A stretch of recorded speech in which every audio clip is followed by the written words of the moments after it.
Почитувани присутни, почитуван председател, денешното мое обраќање сакав да го започнам со едно ветување кое го даде премиерот Заев кога се гласаше буџетот за 2020 година.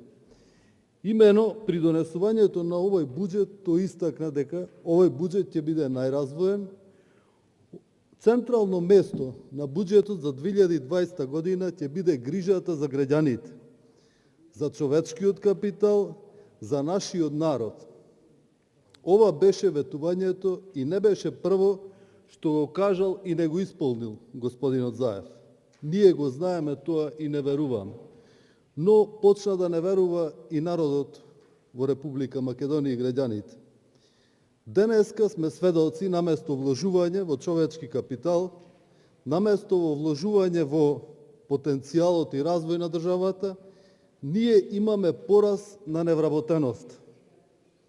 Но имаме за прв пат пораст на сиромаштијата и тоа не малце, него до 450.000 граѓани.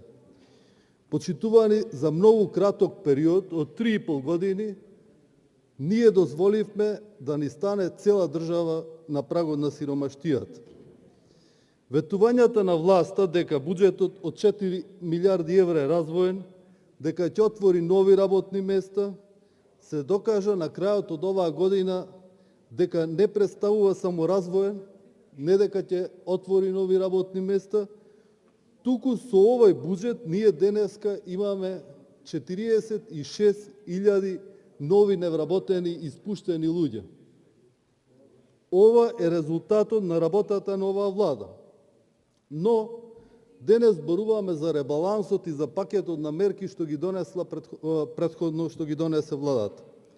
Пакетот на мерки не допреа до компаниите, односно допреа до компаниите кои се блиски на власта или нивни блиски луѓе, но не до оние на кои реално им требаше помош за излез од кризата, во која се најдоа не по нивна вина, туку по вина пак на власт. Дилемата која се наметнува во јавноста до денес за оваа 2020 година со најголемиот буџет што го има некојаш Република Македонија е каде се потрошија 4 милиарди евра, блиску 4 милиарди евра. Не каде и за што се потрошија 4 милиарди евра. Сите сме сведоци дека дел од средствата се потрошија за подкуп за предвремените избори. Но ние сме сведоци дека ова година не беше реализиран ниту еден суштествен проект. Сведоци сме дека и во овие 3,5 години немаше реализација на некои проекти, но не само што не беше реализиран, не беа продолжени и проектите што ги вети владата. Владата ветуваше во овие 3,5 години од доаѓањето на власта, поврзување на железницата со Албанија, главно ветување беше тоа. До изградба на железничката пруга со Бугарија, гледаме каков е степенот на реализација и сега ќе се алоцираат средства. Ветуваа 500 километри автопати. Ние не се закрпени дупките по патиштата низ Македонија. И од почнатите проекти и патишта кои што беа претходно почнати и кои што означаа развој на општините на Република Македонија, денеска се во застој. Навистина ево неверување и прашањето се наметнува и дилемата кај сите каде се потрошени 4 милиарди евра. Нема капитални инвестиции, но нема ниту еден проект ниту во образованието, ниту во здравството, иако од нас како опозиција беа предложени повеќе амандмани. Амандмани кои ги поднесоа нашите пратеници и кои ќе го подобреа животот на граѓаните во нашата држава. За жал, и јас поднесов еден амандман кој се однесуваше на болницата во Кичево, болница која што требаше да биде доизградена и завршена во втората фаза, меѓутоа и тие средства се повлекоа и 40 милиони денари кои што требаше да се реализираат за завршување на таа болница ги нема. Не знаеме каде се. Денеска наместо модерна болница ние имаме шатор на сред болница и тој шатор е ковид центар. Така ќе ги лечиме граѓаните? Така е нашата грижа за граѓаните? Оти нас ни се полни устите дека треба да помогнеме на здравството, на образованието. Еве доказ.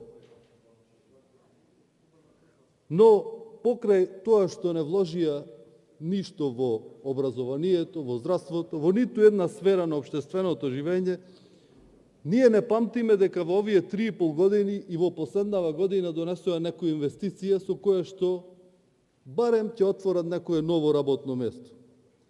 Лажните ветувања се секојдневие на оваа влада. Тоа можат да го почувствуваат и оние 450.000 луѓе кои се оставени да се борат со својата сиромаштија, без помош од никого, а најмал се од власт. Но оставени се без помош и компаниите, и не само што се оставени без помош, тие се и под постојан притисок и голем дел од нив се пред колапс. Зошто владата постојано работи спротивно од она што го ветува? Навистина не вети јавно владата во 2020 година, но во јавниот сектор, почитувани присутни, примени се 15.800 луѓе. Зошто? Не знам каква била потребата во 2020 година да бидат примени 15.800 луѓе. Но знам дека премиерот и министрите кажаа дека има вишок во администрацијата. Кој се вишок во администрацијата? Оние што се искусни, што честно и поштено работат и си овадат лебот? А овие 15.800 што им работивте? Тие ќе помогнат на администрацијата или се дополнителен товар на буџетот? И што ќе им кажете на оние 46.000 луѓе кои што останаа без работа? Дали со ова им е земен лебот ними? Замислете се, примаат нови, нестручни партиски кадри на име на оние што навистина си ја знаат работата. Но лицемерието не завршува тука. Ако зборуваме за лицемерие, ако зборуваме за лажни ветувања, туку додека прават план властите за санација на Македонска пошта, за една година вработени се 600 луѓе во Македонска пошта. Го знае тоа некој? Зошто го правите ова? Да ги пропаднеме сите компании во државава? Ваквото лицемерие е најмногу изразено преку буџетот, за кој што разговараме. Каде во првите 3 месеци, кога немаше криза, македонската економија имаше најмал раст во регионот, или раст од 0,2%. Македонската економија, предводена од Заев, беше во длабока криза и пред појавата на пандемијата. Со појавата на пандемијата самоизлегува на површина катастрофално лошите политики кои што ги води оваа влада. За лошото водење на економијата во средината на 2019 година Заев сам ќе си признае и ќе каже: капиталните инвестиции во првите 6 месеци се 14%. Катастрофално лошо се работело. Кој работел лошо во 2019? Инвестициите наместо раст и мотор на економијата, тие не забавуваат. Но сепак клучно прашање е каде се потрошени 4 милиарди оваа година и ќе се потрошат до крајот на година. Ако знаеме дека претходните буџети во 2017 година се потрошиле 3 милиарди и 192 милиони, 2018 3 милиарди и 253 милиони, 2019 се потрошиле 3 милиарди и 537 милиони. Ние може да критикуваме, да зборуваме, меѓутоа ова се факти. И овие средства се потрошени. И не знаеме за што се потрошени, а сигурно не за капитални инвестиции. Ако кажуваме дека ако кажува дека премиерот има катастрофална реализација на капитални инвестиции и ако кажуваме дека катастрофално лошо се работело ние, и не само ние, сакам да ви кажам неколку работи. За економијата во Македонија е загрижена и Светска банка, не само ние, како опозиција. Светските банкари предупредуваат дека Македонија ќе има тешка година. Граѓаните ќе бидат во сиромаштија и криза. Ќе имаме рецесија од 4,1%. имаме најголем пат од 2001 година. Друго, луѓето што ги загрижува од Светска банка е дека ние полошо се справуваме со кризата од сите вакви слични земји и нам исти. И ММФ го вика истото. Има пат на економијата во Македонија, констатира Меѓународниот монетарен фонд. Но истото го вика и ЕБОР. Македонија тоне. Според нашите проекции годинава ќе има пад на БДП од 5%. И следната година се дава нова шанса.